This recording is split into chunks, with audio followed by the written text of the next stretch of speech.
Hello, I'm Tony Guida. This is My New York. Brilliant design is the theme of our program, Design Like This. That was the logo for a building in Midtown. Can you guess its address? 20 Times Square. Admire it. Look at it. Clean, direct, brilliant. Just one of the millions of brainstorms from the fertile mind of George Lois. Part 2 of our conversation with the master. Next.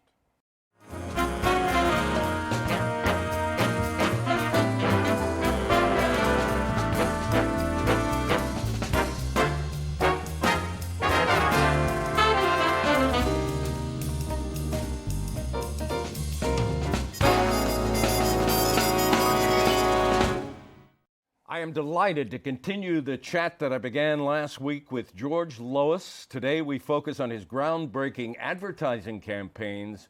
No less an observer than Graydon Carter, once the editor of Vanity Fair, called George a profane, Runyon-esque character, the original madman. Welcome back, George.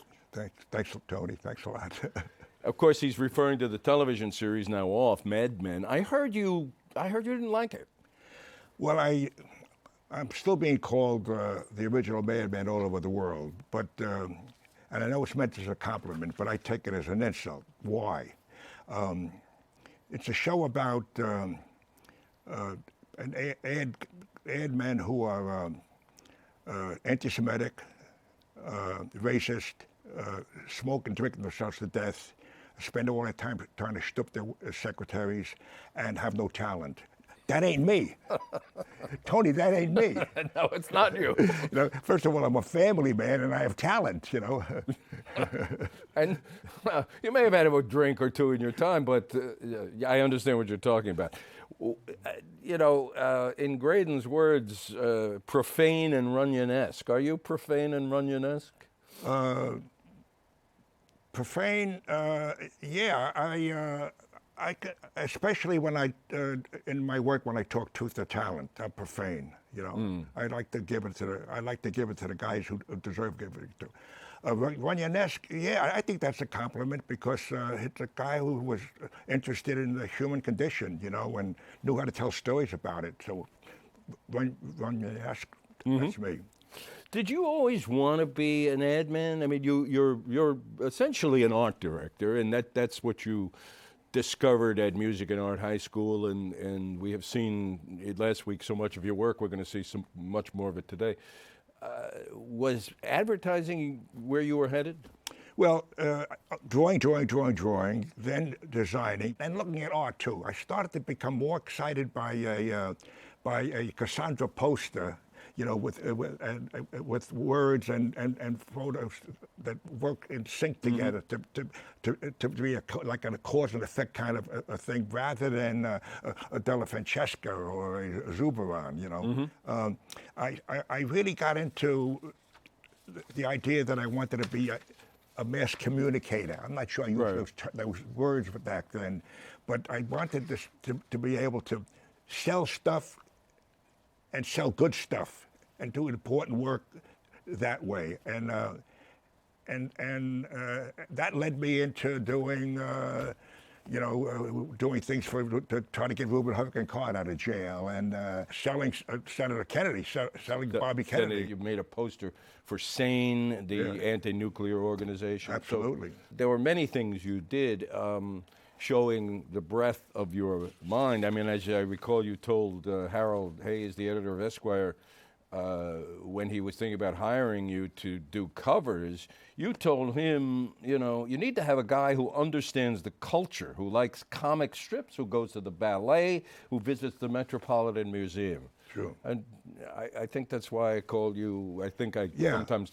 think of you as a Renaissance man. You're all over, but you know it all. It's in your DNA. And when I teach young people, like I'll be teaching at City, and I teach all the time. I teach them about talking truth to power, about using your talent in ways above and beyond. I tell people you have to have the heart of an artist and the soul of a salesman. Interesting combination. Yeah. Well, let's look at the heart of a good deal like Picasso, by the way. the heart of an artist and the soul of a salesman, Pablo Picasso. Exactly. You're quoting, Miss? Maybe I made it up, I'm not sure. Well, yeah. This is why you're so good. Let's look at some of the artist and the salesman combined in some of your television ads. Now, we're talking about the 60s, I guess. And there was an airline called Braniff. And it was a terrific airline. I flew on it. And George created a campaign for Braniff, built around the slogan you invented. When you got it, flaunt it. When you got it, flaunt it. Let's look at one of those ads. Now tell me the truth. Don't you think a knuckleball is much harder to throw than a screwball? Oh, no, Whitey. Whitey Ford and his new friend Salvador Dalí always fly Braniff. They like our food, they like our style, and they like to be on time. Thanks for flying Braniff, fellas. When you got it, flaunt it. Tell him, Dalí, baby. Always ask your travel agent one question. Does Braniff fly there too? Braniff International. When you got it, flaunt it. I am still so charmed by that. I wish Braniff still existed so I could go buy a ticket and just in support, because how do you get Salvador Dalí to do a television commercial with Whitey Ford? I did 6 of them with odd couples. One of them, another one was with Andy Warhol said he was Sonny Liston, right, which was as funny as that one, right? And when I was doing it, I had Andy do all the talking about tomato cans, et cetera, and Liston, you're looking at him like he was a freak, you know. I don't think Liston knew who he was, you know. And then I said, at a certain point, Andy said, when you got it, flaunt it. And he did it once, twice, 15 times. And I kept saying, loud, I can't hear you. So I'm walking around the studio, and all the guys in the studio saying, oh my God, Lois isn't getting it. So finally I said, we got it. Everybody said, you don't have it. So anyway, I went in. I got a gay friend of mine to dub it. He said, when you got it, flaunt it, put it in. And I sent Andy all the commercials because he wanted to see them all, because he stuck around and watched me shoot some of them. And he called up a couple hours later. He said, oh, everybody down here loves it. We love this and we love this. And you know what? I said, when you got it, flaunt it better than anybody. You were a good salesman. But the question about Dalí, I mean, I can't imagine Salvador Dalí. I'm not sure he. Well, I'm not sure I can imagine Salvador Dalí at all, but least of all in a television commercial. The woman he lived with, I'm not sure it was his wife or whatever, and they were going to be on American television, and I'm not sure he understood anything that was going on. You know, when you got it flaunt, he had to do. He wrote. He didn't understand what when you got it flaunt meant, that he wrote it down. When you got it, flaunt it. And he said, when you got it, flaunt it. I swear I don't think he understood it. But anyway, he came up after me, picked me up, and he kissed me, you know, right? The mustache was very ticklish. Another brilliant concept for selling cars plays, excuse me, plays on the notion that, Americans then, and maybe even now, didn't trust car dealers. So Pontiac asked you to do some ads, and this is one of them. Here they are again, the Pontiac Choir Boys. Last night you walked into my showroom. We tried very hard to agree. If you really want that new Pontiac, then bring back your money to me. Bring back, oh, bring back your money to me. Look at those faces. I trust every one of those men. Go see a Pontiac dealer tomorrow for a special deal on a new Le Mans or a Firebird or even a Grand Prix. Brilliant. You got to understand, 87 dealers, right? Each one of them had their own ad agency. So I figured the way to do it, the way I could hold them and keep them and sell cars, is I'll put them all in the same commercial, right? But obvious, the idea of, we trust these people. We trust, I surrender, dear. I did it to all kinds of songs, they were wonderful. And they were terrific. Yeah, they were fine. I mean, they They were quiet. And everybody who went at the Pontiac dealerships and said, "I saw you on television," you know. You know, perhaps I'm just showing my age, and people of my age have a tendency to think everything was better back then. But a commercial like that, and a commercial like the Braniff one, those are better than anything that I see on television today. And I remember one that wasn't yours. I still remember it. Alka-Seltzer. Mamma mia, that's some species. Got spicy meatballs, Jack. Sure, that was Mary Wells. The spicy meatballs. Welsovich Green. Spicy meatballs. Sure. One shot, camera shot. Yeah, guy great. sitting there, keeps eating the spaghetti. They keep getting the take wrong because they're supposedly selling spaghetti. So by the end of the thing, he's got heartburn. They give him Alka-Seltzer. Alka-Seltzer can help unstuff you, relieve the acid indigestion, and help make you your old self again.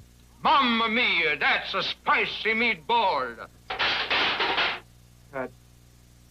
Okay, let's break for lunch. I mean, what is this, 50 years later, I remember that. Oh, spot. sure. And I remember Sure. these. And Well, there was a time back then, it was called the Creative Revolution. Starting, when I left Doyle Day and Burnback, I triggered the Creative Revolution by starting the second creative agency. And other agencies, people like Mary Wells, saw it and said, they started an agency. So before you knew it, there were 5 or 6 creative agencies, really good creative agencies, where art directors worked, you know, with writers to do great work.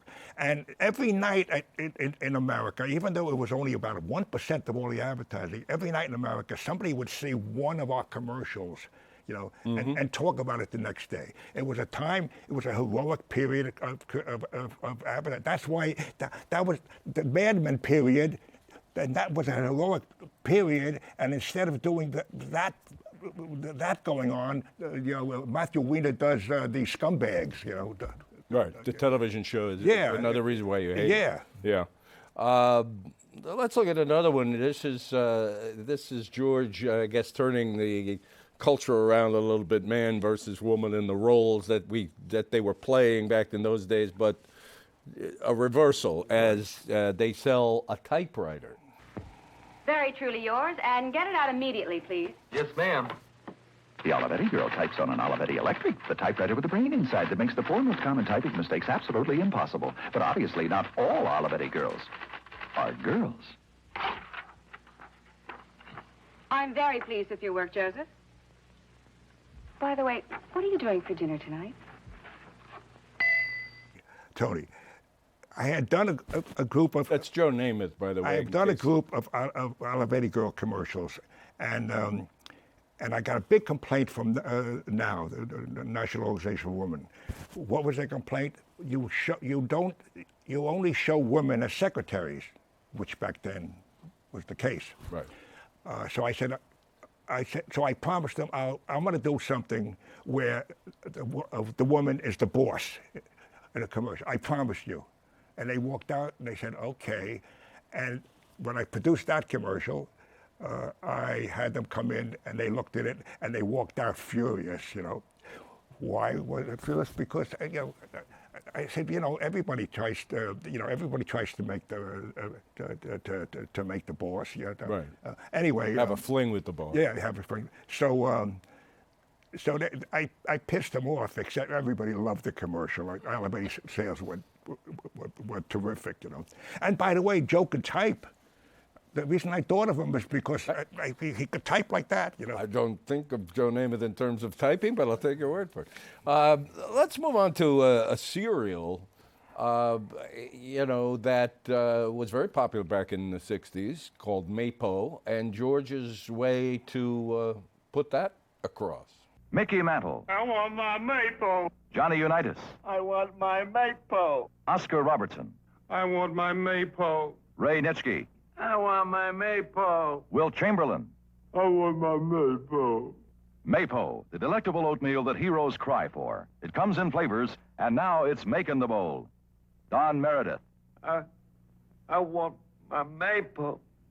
I want it. Mickey calls me up after he ran for a couple of weeks. He was in Detroit. He's at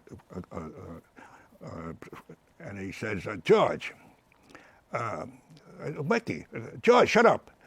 Everywhere I go, I want my maple, I want my maple, I want my maple. Go yourself. And he hung up. Well, it is no surprise that, 15 years later, when MTV, a new television channel, was looking for a campaign,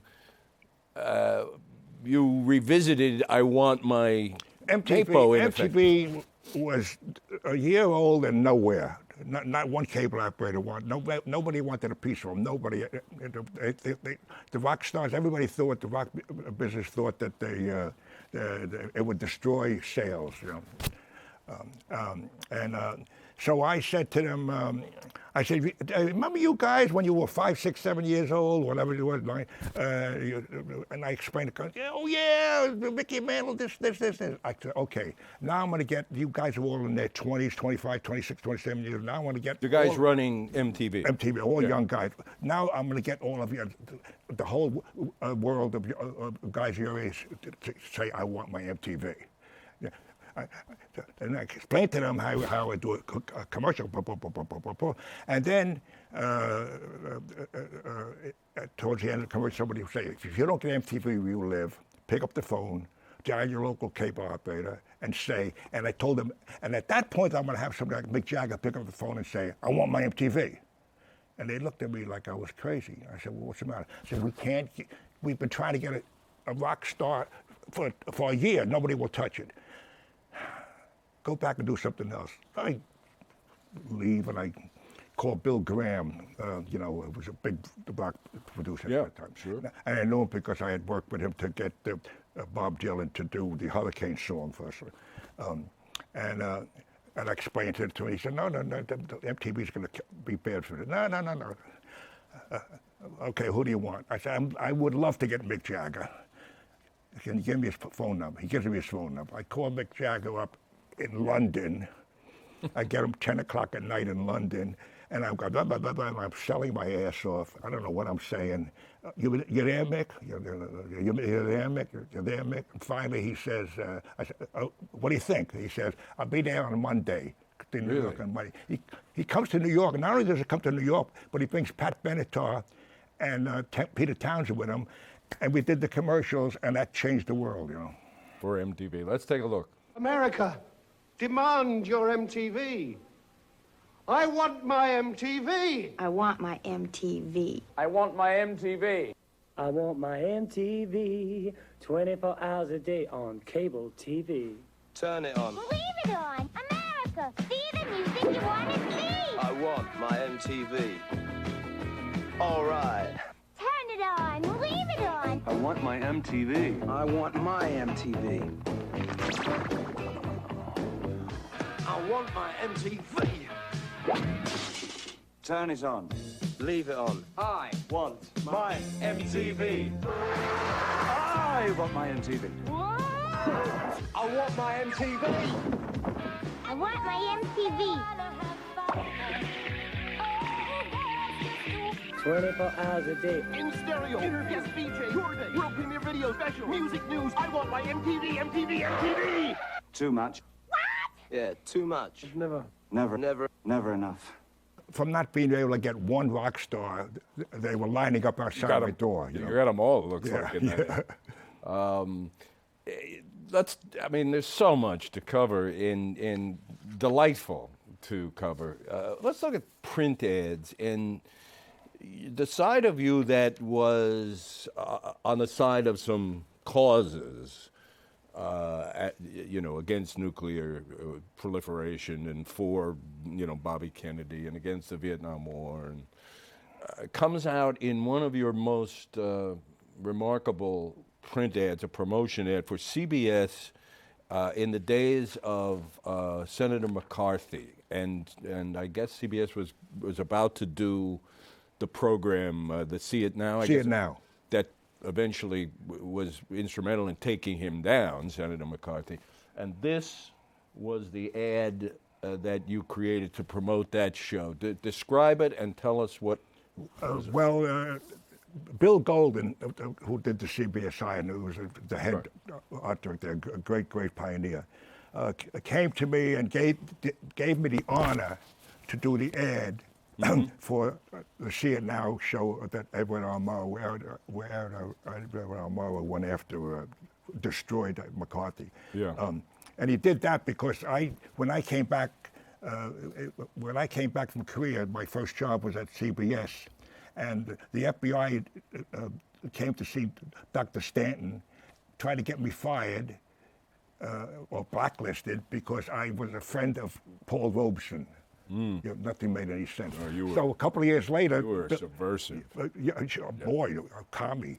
So Bill Golden said, "George, I want you to do it." So we got Ben Shahn, who was a blacklisted artist, very important artist. Of course. And many Time magazine covers. Really,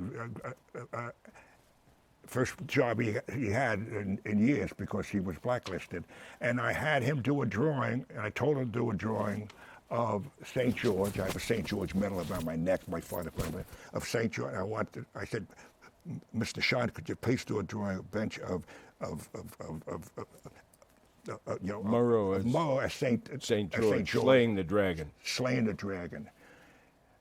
Yeah. And he did it. And that, if you saw the movie Good Night and Good Luck. Yes. They were supposedly upstairs trying to decide whether they were going to run the show. No, they were trying to decide what ad to run. That ad that I did or another ad I did with just a drawing of the Sean did of the face.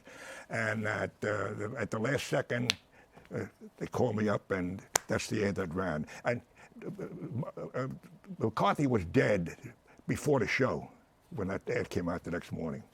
Let's jump ahead to number 3 because maybe we should just have you on for the rest of the year because there is so much to talk about. But let's jump ahead to number 3, which is a print ad for a vodka. I did something nobody's ever seen. I have Will Smith, which is saying you're some tomato to a tomato.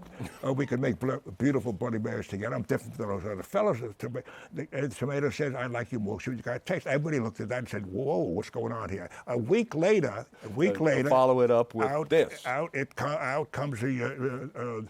If you didn't realize that the bottle was a phallic symbol, you realize it now. You sweet doll, I appreciate you. I've got taste. I'll bring out the real orange, and I'll make you famous. Kiss me. And the orange said, "Who was that tomato I saw you with last week?" I love it.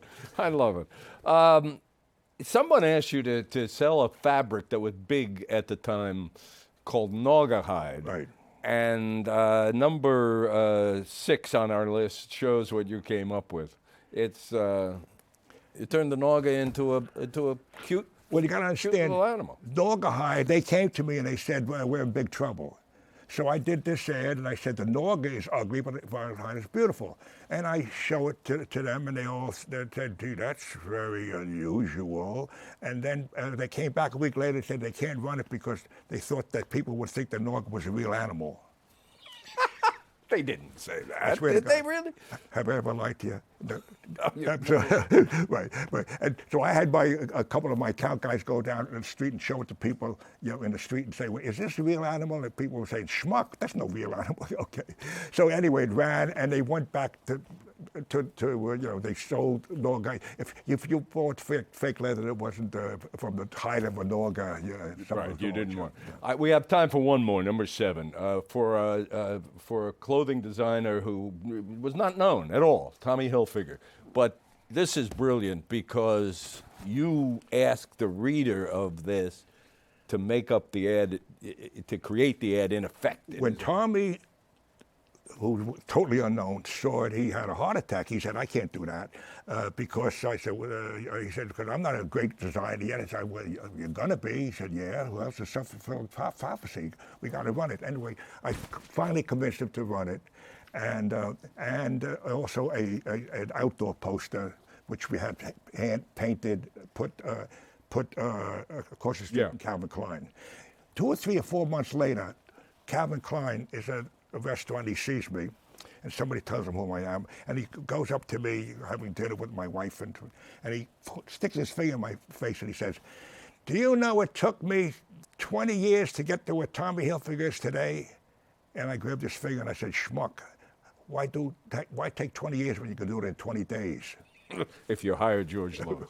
Let me finish here by quoting Graydon Carter once again, saying of George Lois, he had a genius for compressing subversive ideas that were raw, incendiary, even revolutionary, into compact, graphic powder kegs. I am so delighted that you created a world of powder kegs and that you chose to spend this time with us. George, it's a delight. Yeah. Thank you so much. Thanks, pal. Love you. Oh, love you too. We will see you next week.